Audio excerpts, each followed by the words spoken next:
नमस्कार दोस्तों, मैं भारतेंदु मिश्र। आज आपसे बात करूंगा भारतीय सौंदर्य दर्शन और साहित्यालोचन की परंपरा को लेकर के।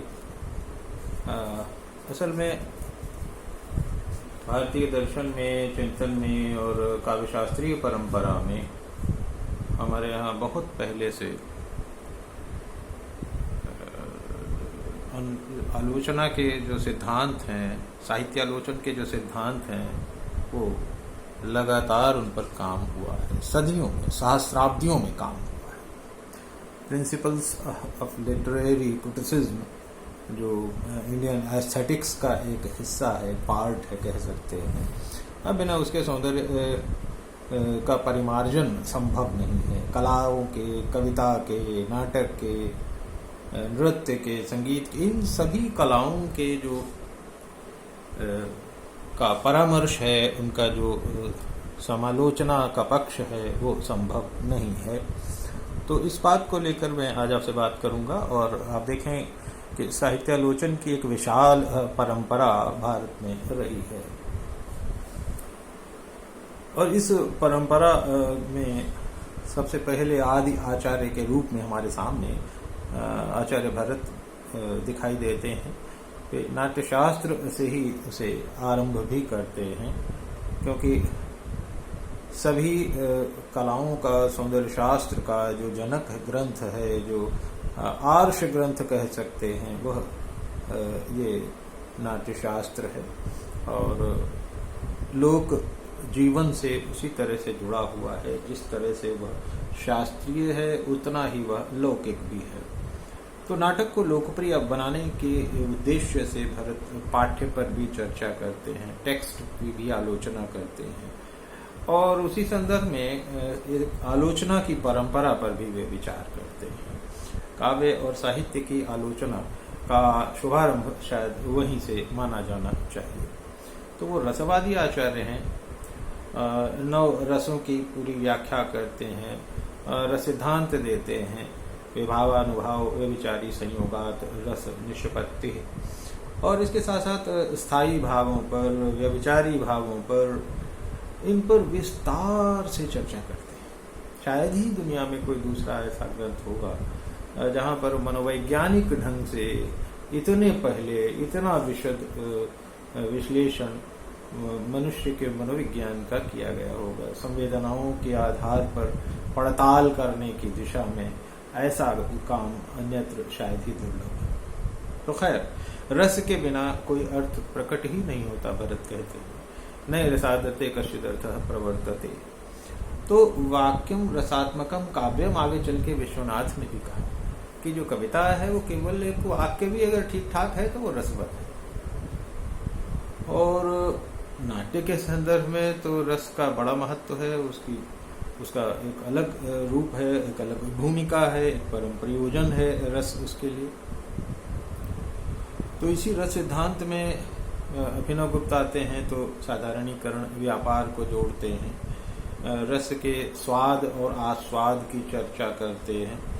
तो साहित्यालोचन का यह मूल तत्व है कि किस कविता में इसका मनोवैज्ञानिक पक्ष क्या है। जब हम मनोवैज्ञानिक पक्ष की बात करते होते हैं तो हम रस सिद्धांत की प्रकट रूप में बात करते हुए चलते हैं। आधुनिक विद्वानों को, हिंदीवादी लोगों को संभवतः इस दिशा में सोचना चाहिए, विचार करना चाहिए कि रस को का नाम बदल करके अगर हम मनोवैज्ञानिक अध्ययन करते हैं, तो रसात्मक अध्ययन करते हैं, तो उसमें ज़्यादा फर्क नहीं है। लेकिन मनोवैज्ञानिक कहते ही वो अत्याधुनिक लगने लगता है।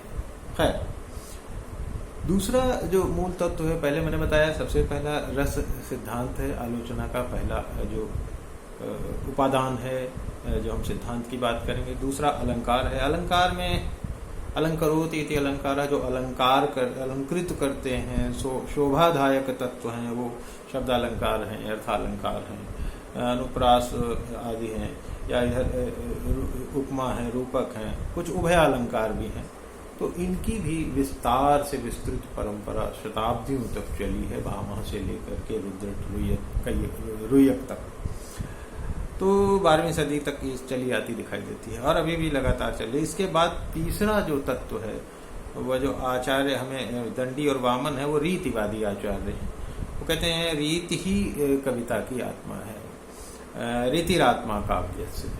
और इस में वो बताते हैं कि वैदर्भी, गौड़ी, पांचाली आदि जो रीतियां हैं, असल में रीति को हम ट्रेडिशन से या परंपरा से न जोड़ के उसको हम स्टाइल या शैली के रूप में देखते हैं।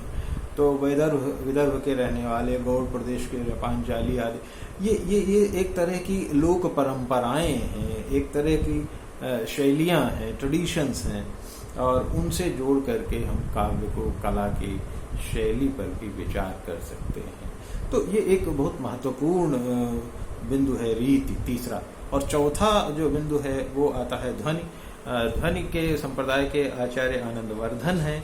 आनंदवर्धन भी कविता को ध्वनि के रूप में देखते हैं, और वो रसध्वनि और व्यंग्य ध्वनि, वस्तु ध्वनि, इस तरह से अनेक प्रकार की ध्वनियों का विश्लेषण, विवेचन करते हैं। लेकिन ध्वनि है क्या असल में?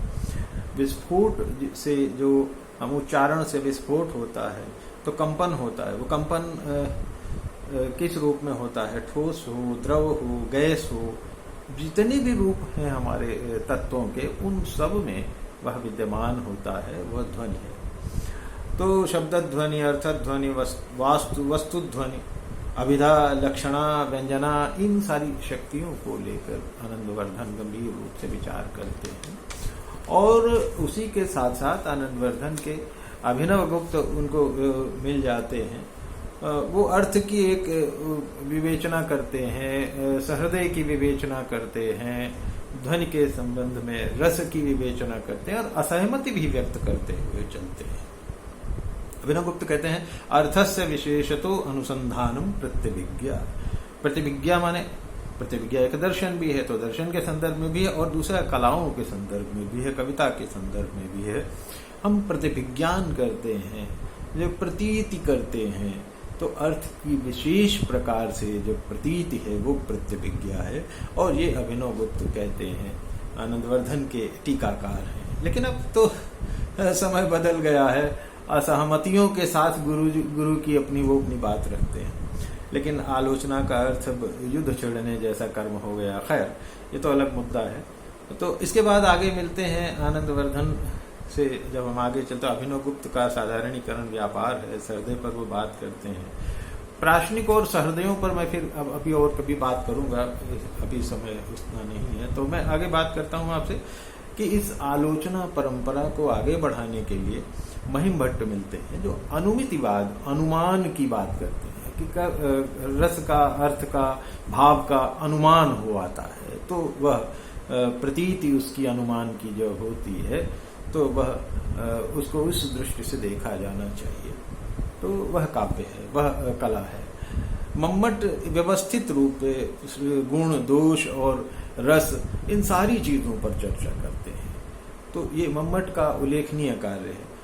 मम्मट के आगे क्षेमेंद्र हमको मिलते हैं, जो औचित्य पर मम्मट के बाद हैं, आते हैं, और औचित्य पर विचार करते हुए वो ये एक तरह का संतुलन स्थापित करते हैं कलाओं में, कविता में, गद्य हो, नाटक हो, कि कोई भी विधा हो, आलोचना करते समय वो औचित्य पर विचार करते हैं। वो कहते हैं कि 27 तत्व देते हैं, उसमें एक पद है, माने एक पद मात्र में औचित्य क्या होना चाहिए, उसका उपयोग कैसे किया जाए, वाक्य का कैसे किया जाए, प्रबंधार्थ का कैसे किया जाए, रस का, गुण का, अलंकार का, क्रिया, कारक, लिंग, वचन, काल, देश, अभिप्राय, प्रतिभा, दोष, अवस्था, विचार।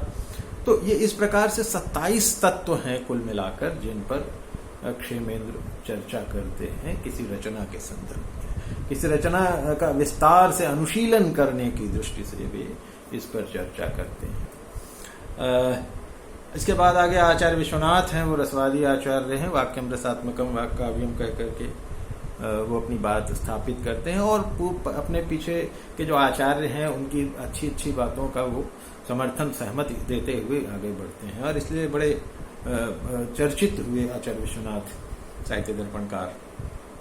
फिर पंडित राज जगन्नाथ आते हैं, तो वो चमत्कार की बात करते हैं कि कहाँ कविता में चमत्कार न हो तो वो कविता कविता नहीं होती। तो बहरहाल अनेक प्रकार की सिद्धांतों को सृजित करते हुए हमारी जो आलोचना परंपरा है, भारतीय साहित्य शास्त्र की, भारतीय कला शास्त्र की यह आलोचना परंपरा है। और इसमें सदियों का चिंतन, सहस्राब्दियों का चिंतन कहना चाहता हूं कि शामिल है। हम अगर इसको आज तिरस्कृत कर देते हैं, नकारात्मक दृष्टि से देखकर इसे केवल हिंदुत्ववादी कह करके हम इसको खारिज कर देंगे तो बहुत बड़ी भूल होगी। असल में ये हमारी सनातन शास्त्रीय परंपरा का दाय है। इसे तिरस्कृत करना, इसे उपेक्षित करना अपने ही पैरों पर कुल्हाड़ी मारने जैसा है। लेकिन दुर्भाग्यवश कुछ 40-50 वर्षों में पीछे ऐसा ही हुआ। कविता के नए प्रतिमान गढ़े गए और खोज खोज करके जो हमारे प्राचीन साहित्य शास्त्रीय सिद्धांत थे उनको खंडित किया गया या उनको नष्टप्राय करने की पूरी चेष्टा की गई और एक पीढ़ी तैयार की गई कि हम इस तरह की जो साहित्य शास्त्रीय सिद्धांत हैं आलोचना और परंपरा के, उनको कैसे खारिज करें, जबकि जो दे रहे थे वो भी कुछ बहुत महत्वपूर्ण साबित हो नहीं पाया। तो आलोचना विहीन समय में अब हम जी रहे हैं। और जो नए प्रतिमान 5 दशक पहले गढ़े गए थे उनके पीछे कुछ लचर लोगों को स्थापित करने का भी लक्ष्य शायद रहा हो। बहरहाल ये सब विचारणीय है और भारतीय आलोचना परंपरा से जुड़ने के लिए जब तक हम अपनी जड़ों में, अपनी परंपरा को, जो हजारों वर्षों की परंपरा है साहित्य शास्त्र की, और उससे कुछ बचा नहीं है। अब 27 तत्व आलोचना के बिंदु वो देते हैं, उसमें विचार भी कहते हैं, उसमें अवस्था की बात करते हैं, देश और काल की बात। आप किस सरोकार की बात करते हैं आज की कविता में, वो सब वहां सरोकार है। लेकिन हम देखने की आंख मेरे पास नहीं बची है और वो गुरु नहीं बचे हैं जो आपको वहां तक ले जाएं उंगली पकड़ करके।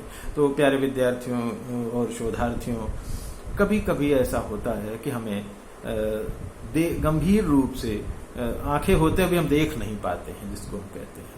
खासतौर से अपने पीछे पीठ की तरफ कहाँ देख पाते हैं, लेकिन पीठ होती है और उस पीठ को पहचान कर, जान कर, समझ कर ही हम आगे बढ़ते हैं। पिछला कदम छोड़कर आगे भाग जाने से हम गिर पड़ेंगे। दोनों पैर एक रखते हैं, एक उठाते हैं, तो एक उठाते हैं तब एक रखते हैं।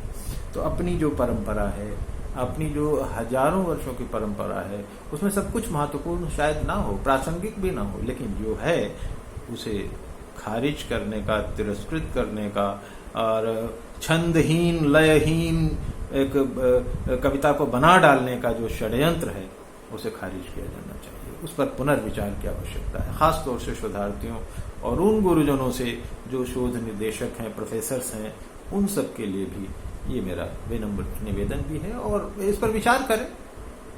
तो भारतेंदु मिश्र का प्रणाम। आज इतना ही। ये भारतीय सौंदर्य शास्त्र की भी परंपरा है। काव्य शास्त्र तो है ही, लेकिन सौंदर्य अनुशीलन के मार्ग इसी रास्ते से होकर गुजरते हैं। तो एक बार पुनः भारतेंदु मिश्र का प्रणाम, नमस्कार। आप हमारे चैनल पर हैं, धन्यवाद।